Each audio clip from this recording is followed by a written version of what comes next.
C'est bon? Ouais. Bah écoute, je sais pas si on peut vraiment dire on cherche en fait à trouver la bonne personne, mais c'est plutôt, moi personnellement en tout cas, ça a plus été une histoire de feeling en fait. C'est-à-dire qu'on bah, apprend à découvrir les gens, on parle avec les gens, et moi je marche beaucoup au feeling. C'est-à-dire que il faut que j'arrive à sentir la personne.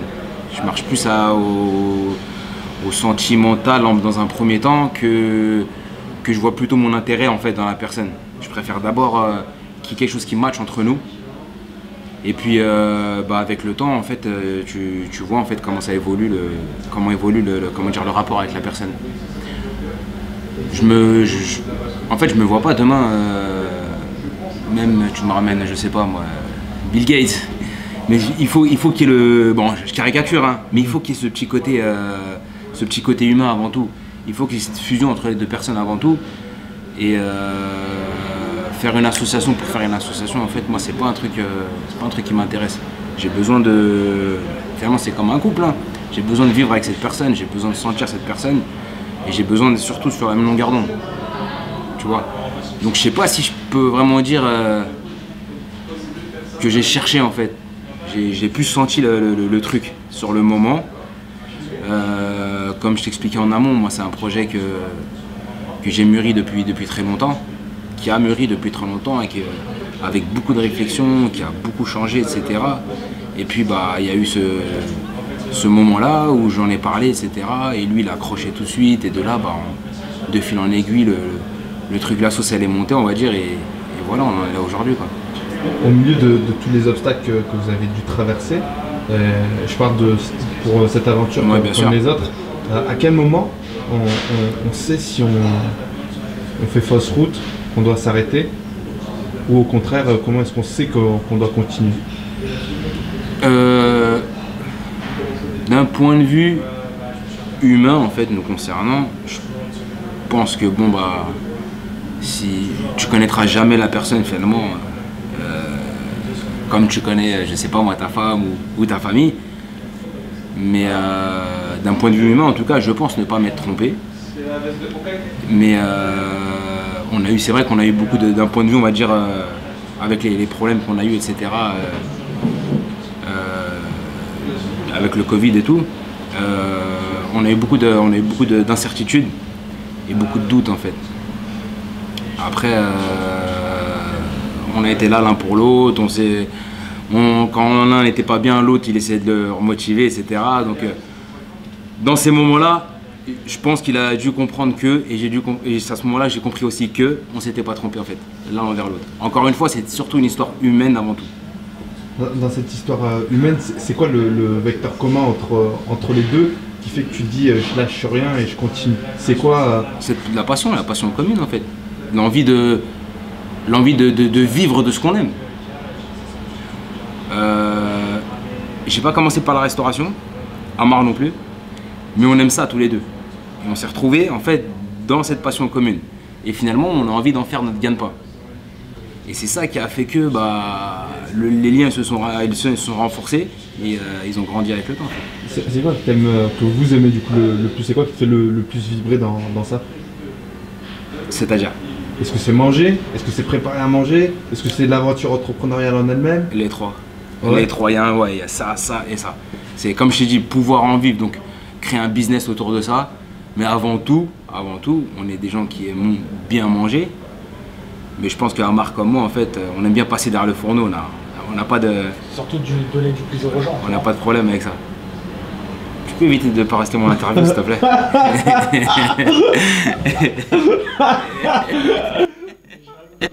Bah ouais. Est-ce que tu as déjà pensé à faire autre chose que du manger? Ouais. Si tu n'avais pas autre chose que du manger, ça aurait été quoi? Ouais, avant d'être dans ça, j'ai rien à voir. Moi, j'ai les études, je suis passé par... je viens d'une filière scientifique. Je suis un grand passionné de sport aussi. Donc moi, je voulais finir dans les métiers du sport, la performance, la préparation physique, etc. Mais j'ai toujours aimé aussi le monde de l'entrepreneuriat, les affaires, etc. Je pense que cette famille, mon père est commerçant, donc je pense que ça a dû jouer. Après m'être essayé en fait dans les études sportives, j'ai bifurqué complètement de l'autre côté, je suis passé à un DCG. Donc tout ce qui touche à la gestion, l'audit, l'expert comptable, etc. Donc j'ai des notions là-dedans. Et c'est le plus que j'apporte aujourd'hui à cette boîte, c'est-à-dire tout ce qui touche à l'administratif. Et j'ai 2 casquettes, administratif et cuisine, tu vois, complètement différentes. Mais bon, je touche vraiment aux deux. Et on se complète énormément parce qu'Amar, il est passionné aussi de cuisine comme moi, donc il touche à la cuisine. Mais il a aussi, tout le monde le connaît pour son côté communication, etc. Donc on se complète vraiment, sur ces deux points. Qu'est-ce que ton père t'a appris en matière de commerce? Et de qui, au-delà de ton père, peut-être, de qui tu t'inspires? Qu'est-ce que mon père m'a appris? C'est toi qui m'as dit qu'il était commerçant. Ah, il était commerçant. Ouais. Donc t'as appris quoi à ses côtés? Tu t'inspires de qui La rigueur. La rigueur et être juste, mais dans le sens sévère. Mon père, c'est quelqu'un qui est très rigoureux dans le travail, très à l'ancienne. C'est très dur, tu vois. Il n'y a pas de... Et ne pas se laisser faire en fait dans ce monde, parce que c'est malheureusement un monde de requins, un monde des affaires. Et puis beaucoup d'autres choses après, que ce soit dans les valeurs, dans la manière de gérer, que ce soit la gestion humaine ou la gestion du business, quoi. Après, qui m'inspire? Tu parles de gens ou de chaînes ou de restaurants de gens plutôt peut-être. De gens humainement. Je sais pas si j'ai assez vécu pour... J'ai pas vraiment eu après cette inspiration de ma famille en fait. Ouais. Est-ce qu'il y a d'autres personnes dans ta famille qui t'ont inspiré dans ça? Pour en arriver là, je peux dire dans la restauration? Ouais. Non, pas vraiment. Pas vraiment. Peut-être ma mère. Grande cuisinière. C'est de là d'où me vient cette passion, hein, d'ailleurs. D'accord. Ouais, donc moi j'ai toujours été avec elle. Dès qu'elle fait un plat, hop, je suis derrière elle, etc. Hop, goûter, ça a toujours été... En fait, ça vient de là. Tu viens toujours goûter, piocher, hop, tu tâtes, c'est bon. Dire c'est pas bon de ma mère, c'est impossible. Mais bon, voilà quoi, tu vois. Et puis, tu sais, tu te prends au jeu, tu veux tester ça, tu veux commencer à mélanger les saveurs, ceci, cela. Puis, tu grandis comme ça, en fait. Tu grandis avec toujours quelque chose de goûteux, de bon, donc tu deviens un peu, je vais pas dire intransigeant, mais tu deviens quand même exigeant, tu vois. Tu deviens exigeant dans ce que tu veux, quand tu vas au restaurant, etc. Parce que tu as l'habitude, en fait, ton palais, il a été éduqué à ça. Quand tu as eu un cursus qui était plutôt scientifique, on peut dire ça, ouais. Et que finalement tu bascules vers la cuisine, une maman, elle pense quoi de ça? Ça a été dur à ce niveau-là, surtout avec mon père. Lui, il voulait, clairement, c'était les études, hein, et pas d'autre, il n'y avait pas d'autre échappatoire possible. C'était les études, il fallait avoir le diplôme, etc. C'était comme ça et pas autrement. Donc au début, ça a été très compliqué d'imposer mes idées, etc. Puis bon, avec le temps, ils se sont fait à l'idée que voilà, en fait, j'étais dedans et puis ça y est, quoi, ça allait pas changer. Ça a mis du temps, mais bon, aujourd'hui, ils sont fiers de moi, ils sont fiers de ce que j'ai fait, et voilà, moi, c'est ce qui m'importe après derrière. À quel moment tu penses que ça a changé et qu'ils ont fini par accepter? Quand ils ont vu que finalement, j'arrivais à en vivre et que j'avais pris mon destin en main, on va dire.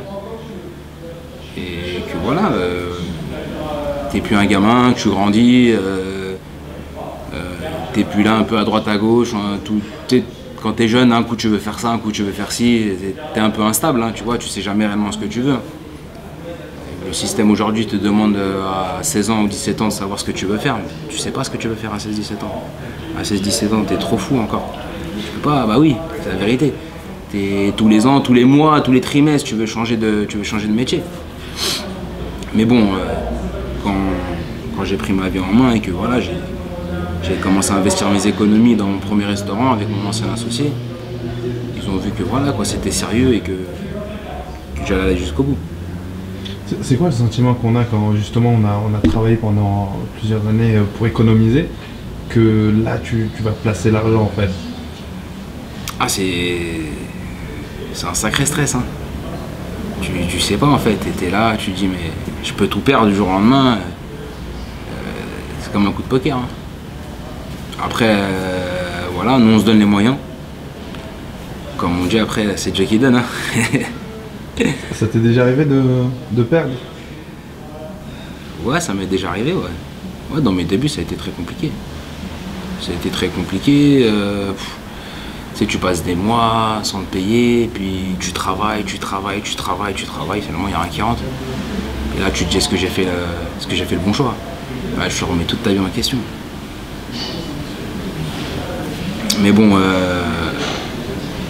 moi, comme je t'ai dit, moi je suis un sportif, moi je fais beaucoup de compétitions, je suis dans les sports de combat, etc. Donc ça veut dire lâcher l'affaire, c'est pas trop mon truc, tu vois. C'est pas trop mon état d'esprit. Donc on a continué et aujourd'hui on en est là. Justement, c'est quoi l'état d'esprit à avoir si, par exemple, si moi demain j'ai envie d'ouvrir un resto, c'est quoi l'état d'esprit qui te permet de réussir et de traverser toutes les étapes? Moi je vais te raconter notre petite anecdote à Amar et moi. On a signé ce local début mars. Je sais plus la date exacte, le 5, le 7. Et ils nous ont confinés, je crois, le 7. Le 20, un truc comme ça. Le 15. Ouais, le 14 ou 15. Ouais. Même pas 15 jours après. Sauf que tu signes un bail, etc. Bah, tu commences à avancer tes frais. Hein. Que ce soit pour le bailleur, pour l'architecte, tu commences à avancer de l'argent. Et puis ça y est, tu rentres dans le truc. Ça va super vite, tu vois. Et puis, confinement. Là, on se regarde, Amar et moi. Vraiment, plus de force, quoi. Les jambes coupées, tu vois. On s'y attendait pas trop. Et puis, on commence à se poser des questions. Pareil, en fait, qu'est-ce qu'on fait? En fait, qu'est-ce qu'on fait? Et on en arrivait vraiment à se demander si on arrête là, ou on prend le risque d'avancer, tu vois. Ça n'a pas duré 2 minutes dans ma tête. En fait, c'était une réflexion de quelques secondes, j'ai eu un doute pendant quelques secondes, mais non, je peux pas abandonner, c'est pas possible. On va jusqu'au bout. On ne savait pas où on allait à ce moment-là. Au mois de mars, je sais pas si tu te souviens, c'était le why pour tout le monde. On savait pas où on allait, ça parlait de crise économique mondiale, qu'on allait retrouver les époques de 2007, 2008 avec des gens dans la rue, etc. Moi je dis tant pis, on va jusqu'au bout. Parce que peut-être qu'on va le regretter, on ne sait pas en fait. On ne sait pas ce que l'avenir nous réserve. On va jusqu'au bout. On fait les causes et puis on verra. Si c'était écrit comme ça, eh ben tant pis. Et au moins si on réussit, ou plutôt l'inverse. Si on se casse la figure, eh ben au moins on sera allé jusqu'au bout. Et si on réussit, c'est que du bénéfice. Donc,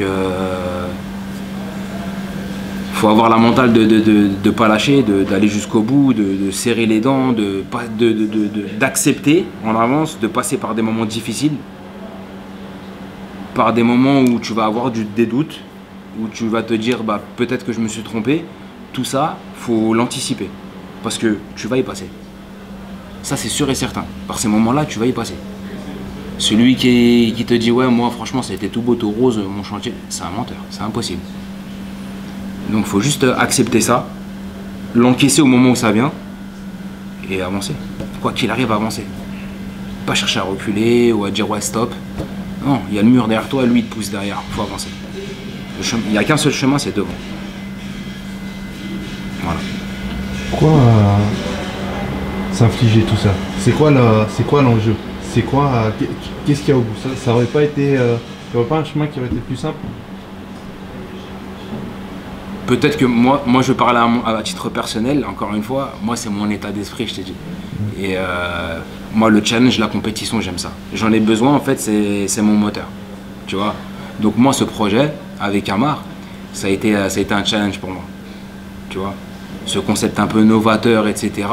C'est un nouveau challenge. Est-ce qu'on va réussir à faire kiffer les gens? Est-ce qu'on va pouvoir produire? Est-ce qu'on va pouvoir développer ce restaurant comme une chaîne, une franchise, etc. C'est un challenge. J'aime ça. Quand je m'entraînais énormément, j'avais besoin de compétition tout le temps pour me tester. J'aime ça, comme je t'ai dit, c'est mon moteur. Si tu n'avais pas la compétition dans ta vie, tu te sentirais comment? Un grand manque, ouais, ça va être un grand manque pour moi. Depuis que je suis petit, en fait, je fais du sport. J'ai jamais vraiment... je passais du foot au sport de combat, mais peu importe. Le sport, j'en fais, quoi. J'en ai besoin. Et c'est peut-être dû à mon état d'esprit, en fait. C'est peut-être dû à comment je suis. Et du coup, je me vois même pas sans, en fait. C'est même pas une question que je me pose. Voilà. Peut-être dernière question.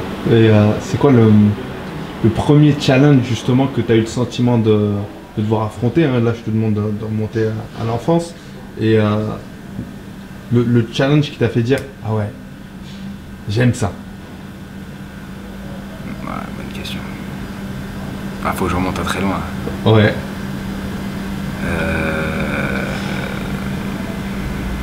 Est-ce que, je sais pas, peut-être t'as des frères et sœurs et t'as un frère qui te challengeait? Est-ce que c'est ton père des petits qui t'a challengé? Est-ce que c'est un prof qui, dans une situation... Là, oui. Quand t'es petit, t'es toujours en train de te chamailler à droite à gauche, les petites bagarres, les petites machins.